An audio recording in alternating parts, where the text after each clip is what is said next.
Hi hello all.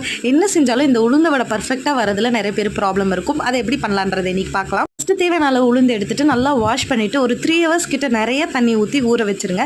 3 ஹவர்ஸ்க்கு அப்புறம் நல்லாவே ஊறியிருக்கும். அதுக்கப்புறம் ஒரு மிக்ஸி ஜாரில் உளுந்து, கொஞ்சோண்டு உப்பு, மிளகு சேர்த்துக்கலாம். சிலருக்கு கோல்டு பிடிக்கும், உளுந்து சாப்பிட்டா கோல்டு பிடிக்கும்னு நினைப்பாங்க. அவங்களுக்குலாம் நிறைய மிளகு சேர்த்துக்கோங்க. ரொம்ப நேரம் வச்சுருந்து சாப்பிட போகிறேன் அப்படின்னு சொல்கிறவங்க ஆனியன் சேர்க்காதீங்க, ஏன்னா சீக்கிரம் கெட்டு போயிடும். அதுக்கப்புறம் பேனில் ஆயில் விட்டு போட ஸ்டார்ட் பண்ணிடலாம் வடை. கையில் ஒட்டாமல் பர்ஃபெக்ட் ரவுண்டாக வரணும் அப்படின்னு நினைக்கிறவங்க பக்கத்துலேயே தண்ணி வச்சுக்கோங்க. அதை வச்சுட்டு அதில் டிப் பண்ணி மாவை தட்டி போட்டிங்கன்னா கரெக்டாக ரவுண்ட் ஷேப்லேயும் வரும். அதே மாதிரி கையிலையும் ஒட்டாது. அதே மாதிரி இன்னொரு பெரிய ப்ராப்ளம் என்னென்னா, வடை நிறைய எண்ணெய் குடிக்கும் அப்படின்னு நினைப்போம் இல்லையா? அப்போ என்ன பண்ணலான்னா, வடைக்கு மாவு அரைக்கும் பொழுது ரொம்ப மையம் இல்லாமல் லைட்டாக மட்டும் நரன்னு வர மாதிரி அரைச்சிக்கிட்டிங்கன்னா அது எண்ணெய் நிறைய குடிக்காது. அதே மாதிரி வடை நல்லா உப்பி வரணும்னா ரொம்ப நேரம் ஊற விடணும். அதுக்கப்புறம் கடைசியாக அந்த மாவில் கொஞ்சம் உருட்டி போட்டுக்கிட்டேன். நம்ம தானே சாப்பிட போகிறோம், இதில் என்ன இருக்குது.